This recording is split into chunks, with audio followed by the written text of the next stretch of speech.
नमस्कार, बहुत स्वागत आपका अनादि टीवी पर। मैं हूं आपके साथ पारुल। स्पॉटलाइट देख रहे हैं आप। जब बात देश में विकास की हो तो किस सरकार ने क्या काम किया, इसका आकलन होता है। सरकारें सत्ता में आती हैं, वादे होते हैं, कुछ पूरे होते, कुछ भुला दिए जाते हैं। हालात यूपी में भी ऐसे ही थे। उत्तर प्रदेश की हम बात कर रहे हैं। बात किसानों की करें तो उत्तर प्रदेश का गन्ना किसान 2007 से लेकर 2017 तक पिछली सरकारों का दौर देख चुका है और 2017 से 2022 का योगी सरकार का कार्यकाल भी गन्ना किसानों ने देखा, उसका आकलन किया। वो तस्वीरें याद होंगी आपको जब गन्ना किसान अक्सर धरने पर बैठते थे। बसपा सपा कार्यकाल में कई चीनी मिलें भी बंद हुई और बेची भी गईं। बसपा सरकार में 21 चीनी मिलें जो हैं वो औने पौने दामों पर बेची गई थी। मायावती सरकार में 21 चीनी मिलों को बेचने में 1100 करोड़ रुपए का घोटाला भी हुआ था, जिसकी जांच अब सीबीआई कर रही है। एक रिपोर्ट के अनुसार 2007 से लेकर 2017 तक 29 चीनी मिलें बंद हुई थी। इनमें सपा और बसपा दोनों सरकारों का हाथ रहा। अखिलेश सरकार में 2012 से 2017 तक 10 चीनी मिलें बंद होना बताया गया। वहीं योगी सरकार के कार्यकाल में बंद चीनी मिलों को शुरू कराया गया। नई चीनी मिलों की स्थापना भी की गई, उन्हें भी आगे बढ़ाया गया। 1 लाख करोड़ से ज्यादा रुपए का गन्ना भुगतान किया गया और गन्ने के मूल्य में भी बढ़ोतरी की गई। 350 रुपए प्रति क्विंटल इजाफा हुआ। गन्ना किसानों को अंशधारक प्रमाण पत्र भी वितरित किया गया है। 5 लाख से ज्यादा गन्ना किसानों को यह प्रमाण पत्र दिया गया है। इस प्रमाण पत्र से गन्ना किसान मालिकाना हक की अनुभूति भी करेंगे। वहीं योगी सरकार के पहले कार्यकाल की बात करें तो पूर्व की सपा सरकार में 6 साल का 12,500 करोड़ रुपए का बकाया पूरा किया। सपा सरकार ने 5 साल में 95,000 करोड़ का भुगतान किया था, तो योगी सरकार ने 1,60,000 करोड़ रुपए का पूरा भुगतान किया है। तो इस तमाम चीजों को लेकर अब हो रही है बहस, या यूं कहें कि हो रही है राजनीति। किस तरह की राजनीति हो रही है इस मसले पर, जरा कुछ सुनवाते हैं। उत्तर प्रदेश के अंदर 2007 से 2017 के बीच जितना गन्ना मूल्य का भुगतान नहीं हुआ, उसका 1.5 गुना गन्ना मूल्य का भुगतान हम लोग विगत 5 वर्ष के अंदर गन्ना किसानों के खातों में सीधे कर चुके हैं, उनके खातों में जा चुका है। इन 5 वर्षों में हम लोगों ने अकेले उत्तर प्रदेश के गन्ना किसानों के खाते में 1,77,000 करोड़ रुपए का गन्ना मूल्य का भुगतान किया है। भारतीय जनता पार्टी की सरकार सिर्फ मीडिया मैनेजमेंट करती है, हेडलाइन मैनेजमेंट करती है। भारतीय जनता पार्टी की सरकार यदि सच्चे मायने में किसानों के हितैषी है तो गन्ना किसानों का बकाया चुकाना चाहिए। ये दूसरी सरकार चला रहे हैं, पहली सरकार चलाई, पहले भी इन्होंने वादा किया कि हम गन्ना किसानों का जो बकाया है उसको देंगे, लेकिन नहीं दिया। 5 साल हो गए, अब ये दूसरी सरकार चला रहे हैं, फिर से ये मीडिया मैनेजमेंट कर रहे हैं। किसानों का गन्ना किसानों का आज भी बकाया है, उसका भुगतान ही कहे थे कि सरकार, पिछली बार ही कहे थे कि सरकार बनने के 14 दिन के अंदर हम भुगतान कर देंगे। उस भुगतान का क्या हुआ? केवल प्रमाण पत्र बांटने से और झूठ बोलने से किसान का पेट नहीं भरा करता है। किसान फिर आंदोलन के लिए आंदोलनरत होने जा रहा है। इन्होंने ना एमएसपी पे कोई कमेटी बनाई, ना कोई कानून बनाया, और फिर एक बार जो किसानों की 700 शहादत लेने के बाद फिर से एक बार किसान आंदोलन की राह पे होने जा रहा है। इससे इस सरकार को सावधान हो जाना चाहिए। तो सुना आपने, आरोप प्रत्यारोप का दौर भी है और एक तरफ किसानों को प्रमाण पत्र भी मिल रहे हैं। चलिए, मिलियन मेहमानों से जो हमारे साथ चर्चा में जुड़ रहे हैं, प्रियंका गुप्ता हैं, आप कांग्रेस प्रवक्ता हैं। प्रियंका जी, आपका बहुत बहुत स्वागत करती हूँ अनादि टीवी पर। दीपक सोनकर साहब बीजेपी प्रवक्ता हैं, दीपक साहब आपका भी स्वागत करती हूँ। ज़ेबा यास्मीन सपा नेता हैं, हमारे साथ जुड़ी हुई हैं। ज़ेबा यास्मीन, आपका भी बहुत बहुत स्वागत। और इसी बीच राघवेंद्र जी हमारे साथ जुड़े हुए हैं, उनसे हम इस चर्चा की शुरुआत करेंगे। राघवेंद्र जी, जाहिर है एक ऐसा मसला जो देश से जुड़ा हुआ है, प्रदेश से जुड़ा हुआ है, खासतौर पर गन्ना किसानों का जो मामला है, जिसको लेकर लगातार सरकारें बैकफुट पर रही हैं और कई सरकारें आई गईं, लेकिन जो गन्ना किसान चाहते थे वो हुआ नहीं। लेकिन अब ये खबरें जो निकलकर उत्तर प्रदेश से आ रही हैं कि चीनी मिलें जो बंद हो गई थी उन्हें फिर से सुचारू रूप से चलाया जा रहा है, कुछ और चीनी मिलों की स्थापना की जा रही है और कुछ इस तरह की स्ट्रैटेजी प्लान की गई है कि जो गन्ना किसान है वो शेयर होल्डर हो जाएगा उस मिल का। तो ये पूरी चीज क्या है, पहले तो वो समझाएं और उसके बाद आरोप प्रत्यारोप जो उत्तर प्रदेश में चल रहे हैं इस पूरे मसले को लेकर, क्योंकि विपक्ष का कहना है कि गन्ना किसानों का भुगतान नहीं हुआ, उन्हें किसी तरह का फायदा नहीं हुआ, इसमें कितनी सत्यता है? देखिए, आज उत्तर प्रदेश में एक नए तरह का एक चला है प्रचार, या कहें कि किस तरह से गन्ना किसानों के लिए काम सरकार बढ़ करके कर रही है, उसकी हकीकत भी आज एक लॉकडाउन में कार्यक्रम के दौरान दिखी। जिस तरह से बताया गया था कि हम गन्ना किसानों के लिए बहुत कुछ कर रहे हैं पिछले दिनों, काफी, चाहे वो टीवी चैनल हो, चाहे विभिन्न माध्यम हो, तो आज यह दिखाया गया कि आज गन्ना किसानों को एक अंक प्रमाण पत्र दिया गया। ये कहा गया कि लगभग उनकी संख्या है 5,10,000 के करीब पूरे उत्तर प्रदेश जो गन्ना के किसान हैं। अब ये कहा गया कि आपको ऋण भी मिल सकता है, चाहे आप उससे बिजनेस करिए, अन्य काम करिए, बहुत ही उसमें कम ब्याज रहेगा। साथ ही आपको एक मतलब आपका रजिस्ट्रेशन किया गया कि आपका गन्ना सीधे मिल तक पहुंच जाएगा, किसी तरह कोई दिक्कत नहीं होगी, ना बीच में उसमें दलालों का किसी तरह कोई हस्तक्षेप होगा। इसके अलावा अगर मिले जो है जहां पे आपका गन्ना जाएगा, अगर वो मिले अगर प्रॉफिट में होती है तो उस प्रॉफिट का भी एक अंश आपको दिया जाएगा। यानी देखा जाए कहीं ना कहीं छोटा सा अंश उनको एक मालिकाना हक की अनुभूति कराता है कि अगर प्रॉफिट में जाते हैं तो उसका भी लाभ मिलेगा। ये तो हो गया इस स्कीम के बारे में बात। लेकिन मैं ये कहूंगा कि अभी जैसे कि पिछले 10-15 सालों में मैंने देखा कि गन्ना किसान की जो समस्याएं रहती थी वो एकदम राजनीति में हावी रहती थी। आए दिन कोई न कोई धरने पर होता था, कोई न कोई यह आरोप लगाता था कि हमारा गन्ना नहीं बिक रहा है या हमको भुगतान नहीं हो रहा है। आए दिन किसान आत्महत्या करते थे। इस तरह की जो खबरें आती थी और इस पर जम के राजनीति भी होती थी, हर दल करते थे इस पर राजनीति। लेकिन इन 4-5 वर्षों में यह देखा गया कि सरकार ने कोशिश यह थी कि हम गन्ना किसानों कि हम गन्ना किसानों के लिए क्या कुछ कर सकते हैं। तो उन्होंने एक ये देखा कि भाई जितना हो सका उन्होंने एक इनको मतलब मैक्सिमम जो है जो भुगतान है वो करने की कोशिश की। साथ में जो बंद चीनी मिले थी उसकी भी एक लिस्ट है, संख्या है, उसको भी खोलने की कोशिश की। जो घाटे में थी उसका भी घाटा दिया गया। पुराने सरकार के 12,000 करोड़ रुपए की जो सपा छोड़ के गई थी उसका भी भुगतान इस सरकार ने किया। तो कुल मिलाकर हम ये कहेंगे कि यह सरकार जो थोड़ा सा गन्ना किसानों के लिए आगे बढ़ के आई है। हम ये नहीं कहेंगे पूरी समस्या खत्म हो गई, लेकिन हाँ यह सरकार जो बढ़ के आई है कहीं न कहीं, चाहे उनके भुगतान की बात हो, चाहे वो चीनी मिल की बात हो, चाहे अभी ये गन्ना किसानों के प्रति क्विंटल जो रेट 25 रुपए बढ़ा है यानी 325 का उसको 350 किया गया। तो हम तमाम बातों को लेकर यह जरूर कह सकते हैं कि सरकार गंभीर है गन्ना किसानों के प्रति। जी ज़ेबा यास्मीन, क्या कहना चाहेंगे आप इस पर? क्यों आखिर सपा और विपक्षी पार्टियां ये मानती नहीं कि ऐसा कुछ हो रहा है? देखिए, कुछ भी होगा तो वो दिखेगा, सबसे बड़ी बात है। और सबसे बड़ा आंदोलन अगर किसानों का किसी सरकार में हुआ है तो वो भारतीय जनता पार्टी की ही सरकार में हुआ है। ये भी अगर ब्यूरो चीफ जी के नहीं दिखता है तो बात ही अलग है। अगर आप 14 दिन के अंदर भुगतान करने का वादा करके आए हैं और दोगुनी आय का वादा करके आए हैं और आप उसमें विफल रहे हैं तो इसको मानने में प्रॉब्लम क्या है? ब्यूरो चीफ क्यों नहीं कह रहे हैं कि अपने वादों पे भारतीय जनता पार्टी विफल रही है? ठीक है, अगर आपने 100% कहा था, 25% किया है, ब्यूरो चीफ इसी में खुश है।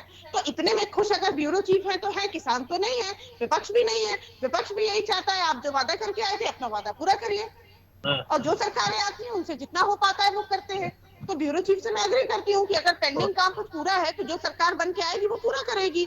तो भारतीय जनता पार्टी की जगह कोई और सरकार आएगी वो पूरा करेगी। ज़ेबा यास्मीन, ये बड़ा थोड़ा सा मुझे इंटरप्ट करना पड़ेगा। अभी कल परसों की बात अगर आपको याद हो, राघवेंद्र जी हम चर्चा कर रहे थे तो सपा से ही हमारे यहाँ प्रवक्ता जुड़े हुए थे। यही सवाल मेरा उस वक्त भी था कि अगर पुरानी सरकारें आती हैं तो आपका छूटा हुआ काम दूसरा करेगा और उनका फिर उनके कार्यकाल में पूरा होता तो रिबन भी तो वही काटेंगे। उसमें आप एग्री नहीं होते हैं। यहाँ आप कहते हैं कि अगर दूसरी सरकारें काम छोड़कर गई हैं तो उससे आने वाली सरकारें तो पूरा करेंगी, या अपने हिसाब से आप हेड और टेल ले लेती है मैडम। सवाल ये है कि ब्यूरो चीफ से सवाल मत कीजिए, वो तो आपने एक पत्रकार होने के नाते अपना एक ओपिनियन रख रहे हैं। सवाल आपका होना चाहिए बीजेपी से। अब ये बताइए कि अगर किसी को नहीं दिखाई दे रहा कि क्या भुगतान हुआ है क्या नहीं हुआ है, जिस किसान आंदोलन की आप बात कर रही हैं वो था किसान कानून के लिए। अभी कोई आंदोलन ऐसा बताइए जो किसानों ने, गन्ना किसानों ने किया हो।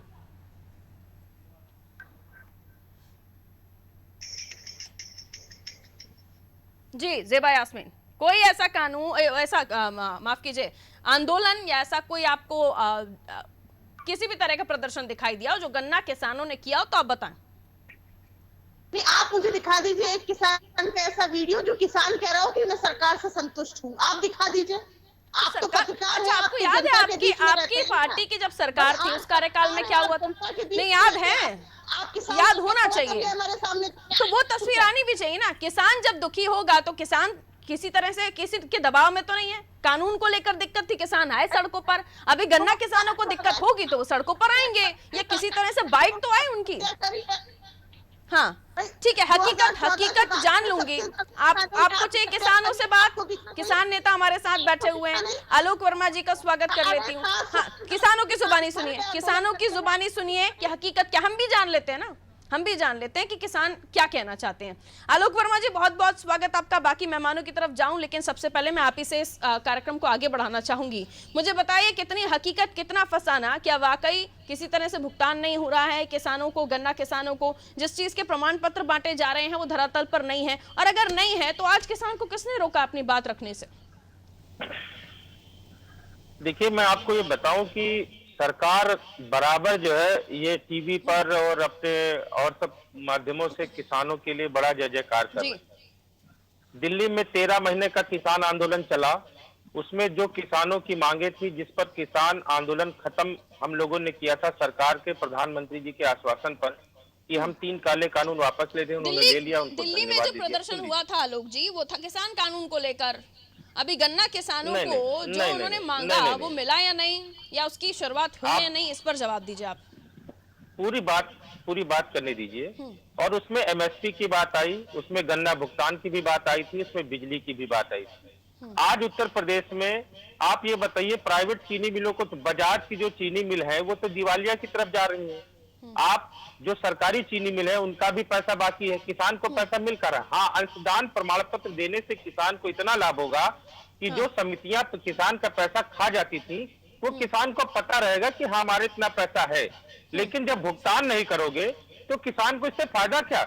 हम तो कह रहे हैं कि आपने 14 दिन में भुगतान का वादा किया था। हमारा जो देश है, प्रधानमंत्री जी भी चाहते हैं कि डिजिटल इंडिया की तरफ बढ़े। डिजिटल इंडिया में क्या है, आप किसी से कोई सामान ले रहे हैं उसको 24 से 48 घंटे में उसको भुगतान कर दीजिए। भाई हम भी चाहते हैं। सरकार का क्लेम है कि 1,60,000 करोड़ रुपए का भुगतान हुआ है, सरकार का क्लेम है योगी सरकार के कार्यकाल में, और इसे आप कह रहे हैं कि ऐसा कुछ नहीं हुआ। मुझे प्रूफ करिए कि ये ऐसा है कि नहीं। 1,60,000 करोड़ रुपए इन्होंने अगर भुगतान किया है तो कुल गन्ना क्रय कितना हुआ ये भी तो डेटा बताइए। और आज भी लगभग 13,955 करोड़ रुपया बकाया है। ये किसानों का क्यों बकाया है ये भी तो बताया जाए। जब 14 दिन में भुगतान देने की बात हुई थी तो 13,955 करोड़ रुपया क्यों बकाया? मुंडेरवा की जो सरकारी चीनी मिल है। जाती हूँ मैं बीजेपी के पास।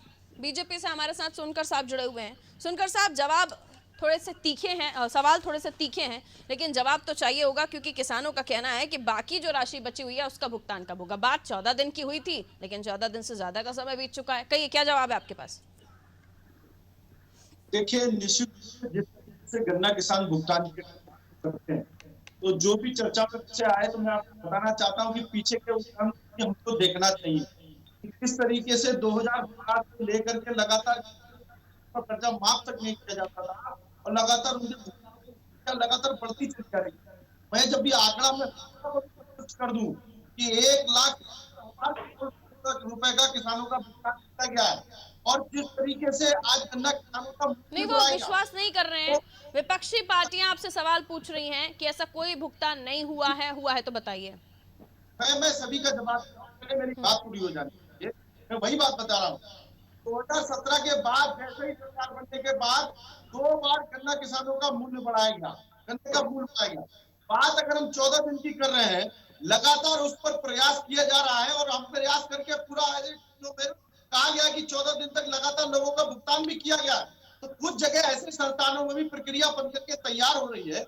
कैसे हम लोग दिनांक किसान की हित की बात कर सकें, हम सब लोग आपस में मिलकर के किसान के हित के लिए आगे निर्णय कर सकें। इस 14 दिन के भुगतान जो भारतीय जनता पार्टी ने कहा है, तो बैठे हुए हैं, वो कह रहे हैं कि साहब बजाज की जो मिल्स हैं, चीनी मिल्स, वो तो दिवालिया होती जा रही हैं।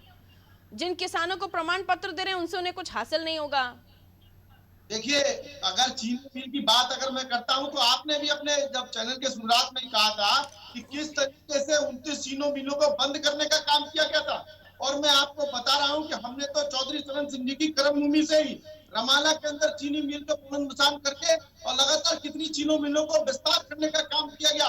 तो आज जिस तरीके से लगातार 2012 में 10 तक 29 चीनी मिले और सपा सरकार के अंदर 10 चीनी मिले बंद करने का काम किया गया। तो किस तरीके से उन चीनी मिलों पर प्रभाव करने का आप देखिए कि कहां सरकार के अंदर चीनी मिलों को बंद करने का काम किया गया और कहीं सरकार ने चीनी मिलों को बढ़ाने का काम किया, उनका नवीनीकरण करने का काम किया, उनका विस्तार करने का काम किया। तो किस तरीके से किसान की बात अगर करते हैं तो भारतीय जनता पार्टी करती है। अगर हम ध्यान में आता है विषय कि लगातार किसान हित को लेकर के आज उत्तर प्रदेश के अंदर जिस तरीके से, चाहे उत्तर प्रदेश की बात हो चाहे देश की बात हो, उत्तर प्रदेश की जनता का विश्वास देश के प्रधानमंत्री आदरणीय नरेंद्र मोदी जी पर है। आलोक जी आपकी बातों पर कुछ कहना चाह रहे हैं वो बोल दे, उसके बाद मैं प्रियंका जी के पास जा रही हूँ। आलोक जी क्या कहना चाह रहे हैं, क्यों आखिर आपको विश्वास ही नहीं हो रहा बीजेपी की किसी बात पर? देखिए सोनकर जी, सभी किसान सोनकर जी को बोलने दीजिए। सोनकर जी रुकिए, मुझे आगे प्रियंका जी के पास भी जाना है, कहिए जल्दी आलोक जी। देखिए ऐसा है कि सोनकर जी ने जो डेटा प्रस्तुत किया अच्छी बात है, ये सरकार का डेटा है, इनको देना चाहिए, प्रवक्ता है उसके। लेकिन हम इनसे सिर्फ एक ही मांग करते हैं कि भैया आप पिछली सरकारों को छोड़ दीजिए। आपको एक बार पूर्ण बहुमत की सरकार किसानों ने दी, दूसरी सरकार के भी 100 दिन हो गए, 100 दिन में 14 दिन को आप गुणा कर लीजिए। अरे पिछली बार आप उसका कार्य रूप नहीं बना पाए थे, 100 दिन में इधर कर देते। गन्ना किसान को 100% भुगतान कर दो 14 दिन पे, उसको एमएसपी दे दो किसान को, और आपसे कुछ नहीं चाहिए।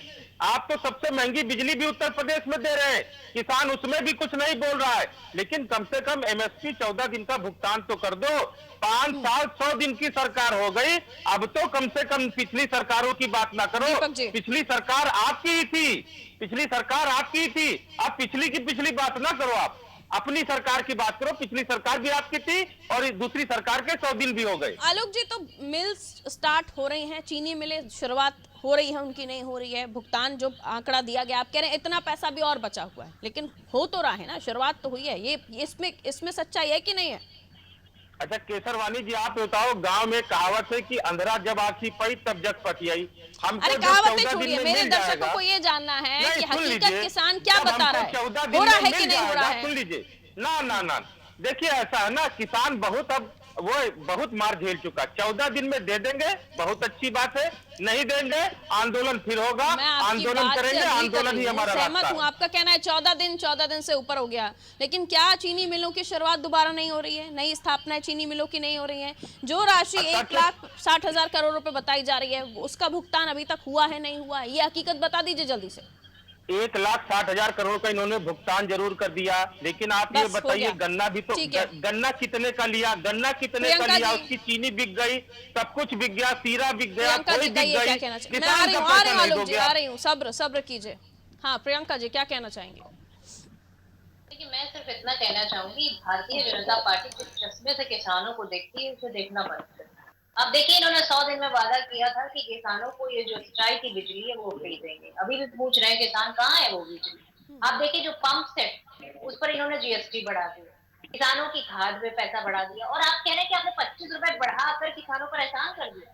अरे वादे अपने देखिए, अगर आप अपने जो घोषणा पत्र है उनको उठा के देख लीजिए ना, आपको आपकी फेलियर समझ में आ जाएगी कि आप कितने बड़े फेलियर हैं, आप कितने बड़े किसानों के दुश्मन हैं। आपके राज्य में किसानों ने आत्महत्या नहीं की, आपके पास डेटा नहीं है, निकाल कर देखिए। 60,000 किसान मुजफ्फरनगर का आज भी कह रहा है कि जो है हमें भुगतान नहीं दिया आपने गन्ने का, और आप झूठ पे झूठ बोले जा रहे हैं। अब जरा कांग्रेस से सवाल हो जाए, मैं बीजेपी के पास भी जाऊंगी। पहले तो मैडम प्रियंका ये बताइए मुझे कि वो कौन से किसान हैं जिनकी तकलीफ आप यहाँ बयां कर रही हैं और वो आपके साथ खड़े क्यों नहीं दिखाई देते, वो वोट दिखता क्यों नहीं है फिर उन किसानों का आपके साथ? अरे भाई, जहाँ ये जो कोई शांतिपूर्ण ढंग से जो अनशन करने बैठता है या अपनी बात करने बैठता है, तो 144 लगा देते हैं, उनको क्या बताते हैं, उग्रवादी बता देते हैं। आप शांतिपूर्ण ढंग से आज के समय में आप अपनी बात भी नहीं कर सकते। जो पत्रकार आपकी चीजें निकाल के लाएंगे आप उनको भी जेल में डाल देंगे। तो भैया आप डर की राजनीति जिस तरह से कर रहे हैं, नहीं आपके सामने तो मैं सवाल पूछ रही हूँ दीपक जी से, उठा के डालिए ना मुझे, कहाँ जेल में डाल रहे हैं, मैं तो पूछ रही हूँ सवाल दीपक जी से, बीजेपी से खूब सवाल पूछ रही हूँ मैं। और अगर आप हमारे चैनल की डिबेट्स वॉच करें तो जितने तीखे सवाल मेरे विपक्ष से होते हैं उतने ही तीखे सवाल मैं सत्ता पक्ष से भी करती हूँ, मुझे तो नहीं डाला किसी ने जेल में। प्रियंका जी, जिन किसानों की आवाज आज प्रियंका जी यहाँ उठा रही हैं, वो किसान कहाँ हैं? जिसने मिड डे मील की जो है असलियत दिखाई थी उसको जेल में नहीं डाला गया। और कितने ऐसे पत्रकार हैं जो आज पत्रकारिता अपने दम पे करते रहे हैं पर उन्हें नहीं करने की चाहती। अरे तो वही मैं आपसे बोल रही हूँ ना, राघवेंद्र जी बैठे हुए हैं, मैं बैठी हुई हैं, मैं तो कितने सवाल पूछती हूँ बीजेपी से। कई बार तो बीजेपी वाले मुझे ही कहने लगते हैं कि आप कांग्रेस की प्रवक्ता हैं। ये आपकी बातें अच्छी हैं, लेकिन नहीं, मेरे डिबेट का ये टॉपिक नहीं है। डिबेट के टॉपिक पे आते हैं, डिबेट पर आते हैं। सवाल ये है कि अनशन या फिर प्रदर्शन करने से मना होता तो दिल्ली में इतना बड़ा प्रदर्शन हो नहीं पाता। मैडम जेबा जी कहिए। उस प्रदर्शन के बारे में आप भी देखिए क्या क्या नहीं बताया गया, खालिस्तानी बताया गया किसानों को, किस तरह से उन्हें पूरे देश का द्रोही बताया गया। उन 700 किसानों की जिनकी मृत्यु हो गई उनके लिए क्या किया इस देश के? प्रदर्शन पर कोई बैन नहीं है हमारे देश में, लोकतांत्रिक देश है। आज चाहे आप भी धरने पर बैठ जाएं, कोई दिक्कत नहीं है, लोकतांत्रिक देश है, सबको अधिकार है। रुक जाइए प्रियंका जी, किसान जिनकी आवाज आप उठा रही हैं उनके साथ कितनी देर तक खड़ी हो पाती हैं ये देख रहे हैं हम। और यहाँ पे स्टूडियो में या फिर आप डिबेट में नहीं बात कीजिए, आप उनके साथ खड़े होकर दिखाइए, उनकी बाइट्स लेकर आइए, उनका प्रदर्शन दिखा दीजिए टीवी चैनल्स पर, क्योंकि वो करते नहीं है। ठीक है जेबा यास्मीन, ठीक है मैडम, ठीक है। आवाज वहां उन किसानों के बीच भी जाकर बननी पड़ती है ना, उन किसानों के बीच जाकर बननी पड़ती है। डाउन कीजिए प्रियंका जी का ऑडियो। जेबा यास्मीन,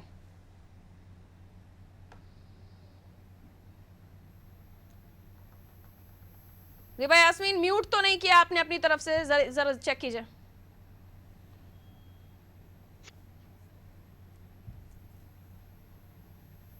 एक सेकंड मैं चेक कर रही हूँ, आपका ऑडियो थोड़ा डिस्टर्ब हो रहा है, मैं लौट रही हूँ आपके पास जेबा यास्मीन। दीपक सोनकर जी, इतने सवाल हैं, इतना दर्द है, हर चाहे विपक्षी पार्टियां हो या किसान नेता हो, क्यों आखिर जो वादा आपने किया था उस वादे के साथ आप खरे नहीं उतर पा रहे हैं? अगर 14 दिन किया था तो 15वें दिन तक वो काम हो जाना चाहिए था, लेकिन वो नहीं हुआ। सवाल तो उठेंगे सर। झूठे हैं ये लोग, जुमलेबाज हैं ये। अरे रुक जाइए मैडम, ठीक है। दीपक सोनकर जी कहिए।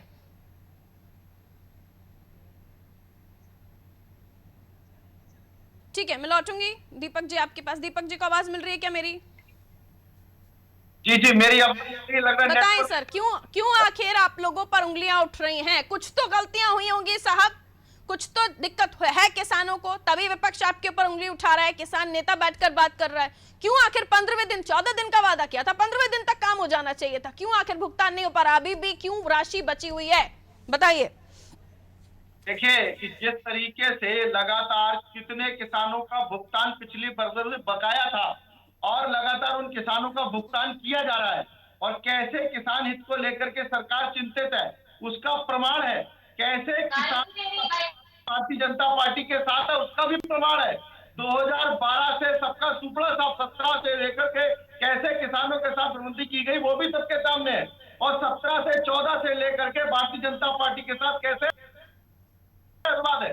आज जिस तरीके से किसानों के हित की बात अगर कोई कर रहा है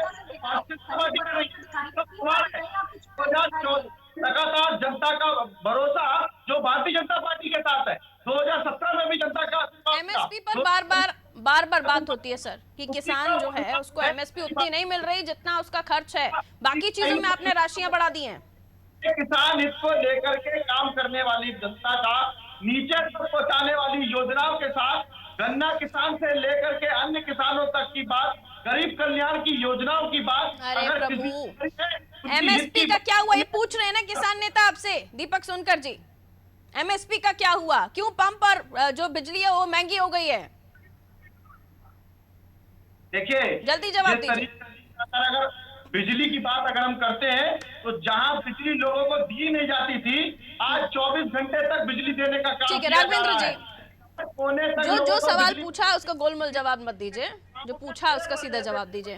वहां तक बिजली पहुंचाने, दिल्ली में फ्री बिजली है, 5 राज्यों में फ्री बिजली मिलती है, उत्तर प्रदेश में सबसे समय कम है मेरे पास, 30 सेकंड और है हमारे पास, रुक जाइए।